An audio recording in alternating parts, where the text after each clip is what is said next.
Ayahku selalu bekerja keras mengayuh becak, dan ibuku juga selalu bekerja keras menggarap ladang kedelai. Mereka pulang dalam keadaan lelah setiap hari. Tapi sebagai seorang anak, aku tidak menyadari seberapa keras mereka bekerja, pekerjaan mereka tidak menghasilkan banyak, dan kami berkekurangan. Satu hari seseorang tak dikenal menghentikanku dan ibu di jalan. "Putri ibu," kata orang itu, "sangat cantik." "Terima kasih, Pak," jawab ibuku, gugup dan ragu akan orang itu. "Rambut coklatmu berkilau," kata lelaki itu padaku, "dan matamu bersinar seperti batu permata." Ia menyentuh rambutku, memelintir ujungnya dengan jarinya. "Cantik sekali, tak ada bandingnya." "Terima kasih, Pak," kataku. Kulihat Mama, merasa kurang nyaman dan tidak tahu harus bagaimana. Mama menggenggam tanganku, mengangguk sopan, tersenyum, dan kami mulai menjauh. "Tunggu," kata pria itu. Ia mengeluarkan sebuah kartu nama dan mengatakan ia dari perusahaan agensi model. "Apa kamu mau menjadi model? Menjadi seorang model majalah?" tanyanya.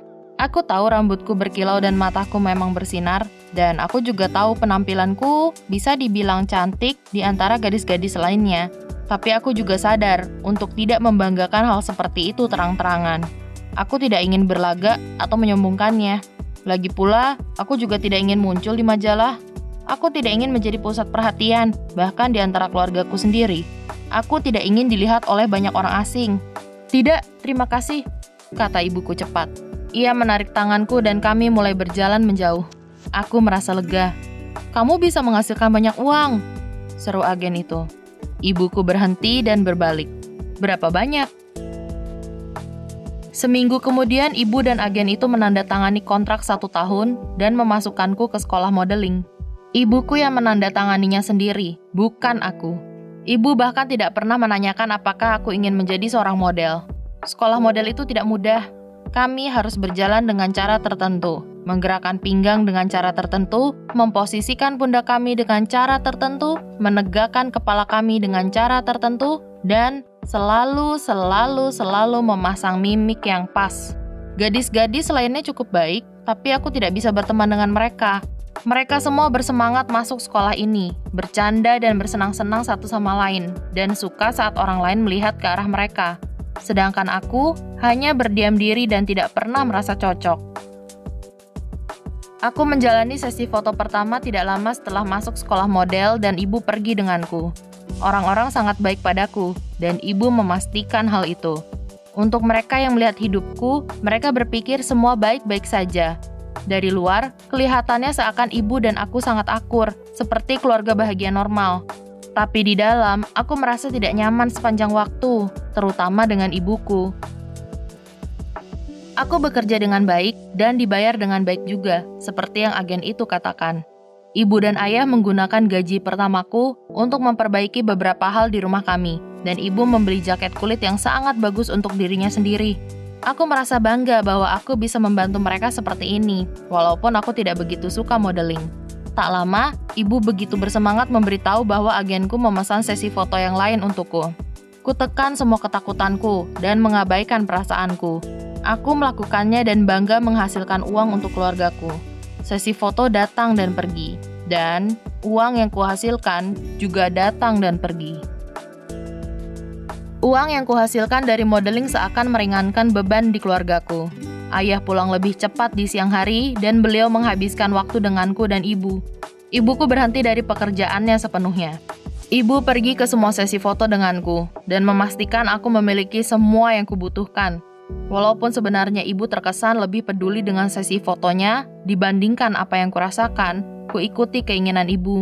Untuk pertama kalinya dalam hidupku, keluarga kami memiliki uang lebih untuk dipakai bersenang-senang. Tidak hanya untuk kebutuhan dasar, tapi setelah beberapa sesi foto, aku tetap tidak memiliki uang yang kuhasilkan.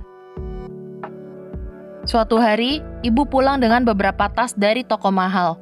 Ia begitu bersemangat menunjukkan padaku semua pakaian yang ia beli untuk dirinya sendiri. Ia bahkan mengeluarkan sepasang sepatu kulit coklat untuk ayah. "Apa ibu membeli sesuatu untukku?" tanyaku. "Oh, kamu tidak memerlukan apapun," katanya. "Perusahaan akan memberikanmu pakaian yang kamu butuhkan dari sesi foto. Aku tidak diizinkan memilikinya," kataku. Pakaianmu sekarang tidak masalah, katanya, mengabaikan permintaanku seakan aku ini lalat yang mengganggu. Aku tidak mengatakan apa-apa lagi walaupun di dalam aku marah. Di waktu yang lain, ibu mengeluarkan tangannya, menggoyangkan jarinya, dan memamerkan kilauan dari cincin bersinarnya. Kamu suka? Tanyanya. Ayahmu membelikannya untuk ibu. Emasnya berkilau, dan batu cincinnya bersinar. Ia juga membelikanku sepasang anting, katanya, menyelipkan rambutnya ke belakang telinga. Apa ayah membelikan sesuatu untukku? Tanyaku. Kamu bahkan tidak memiliki tindik di telingamu? Jawab ibu. Aku diam, tapi kemarahanku memuncak. Orang tuaku mulai mengundang teman-teman mereka untuk makan malam cukup sering. Mereka membeli makanan mewah dan anggur mahal. Tapi saat sedang makan malam, ibu mengambil sendok saji dan mengambil setengah dari kentang yang ada di piringku. Kami tidak bisa membiarkan berat badanmu naik, katanya. Ibu dan ayah membanggakan tentang sebaik apa aku dalam modeling.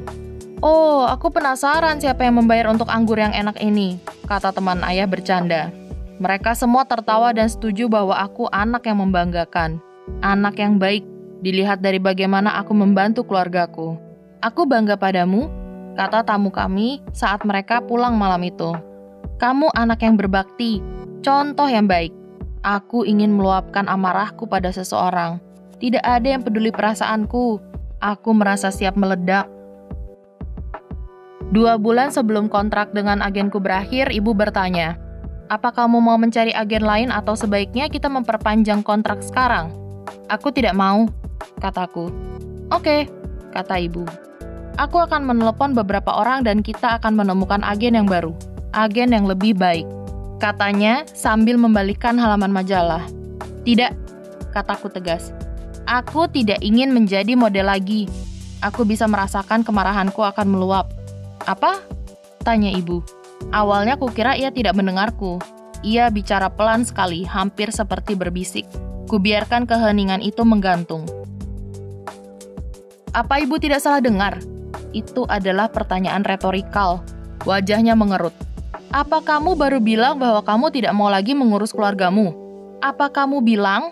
Sambil menunjuk semua barang di sekeliling kami, sofa baru, perabotan baru, pakaiannya yang baru, bahwa kamu ingin kembali hidup di rumah kumuh tanpa barang-barang bagus. Kamu ingin kembali di mana jarang melihat ayah karena ia sibuk bekerja. Kamu ingin ibu kembali bekerja di ladang bercocok tanam. Aku sangat marah hingga tidak bisa berkata-kata. Semua yang kami miliki adalah hasil kerja kerasku, dan ibu bahkan tidak ingin mendengarkan apa yang kurasakan. Kita akan cari agen lain, katanya, kembali membalikkan majalahnya. Semua akan lebih baik dan kamu akan lebih menyukainya setelah kita menemukan agen baru. Ku ambil nafas dalam-dalam, menelan ludah. Aku berjuang melawan semua hal yang mengajarkanku apa yang harus dilakukan oleh putri yang baik. Aku tidak bisa menahannya lagi. Aku tidak ingin menjadi model, teriakku. Ibu menatap kosong ke arahku, seakan aku tidak benar-benar berdiri di depannya. Ia mengayunkan tangannya dari belakang ke depan.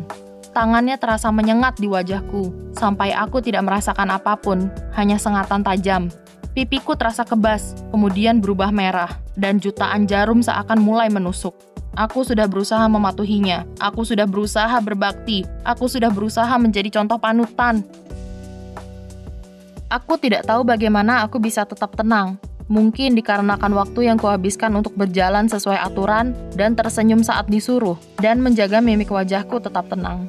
Kemarahanku membangkitkan keberanian akan apa yang harus kukatakan tentang apa yang kurasakan sejak awal. Aku tidak ingin menjadi model lagi. Kuusap pipiku dan menahan tangis. Kalau ibu menyetujuinya, aku tidak akan bilang pada ayah apa yang baru saja ibu lakukan. Ibuku menjatuhkan majalahnya. Wajahnya tertekuk. Matanya menatap ke bawah. Kalau ayah sampai tahu apa yang kurasakan dan apa yang baru saja ibu lakukan padaku, ayah akan sangat marah. Aku bisa melihat benaknya berusaha memproses hal ini melalui matanya. Baiklah, katanya. Sejak itu, aku tidak pernah menjadi model lagi.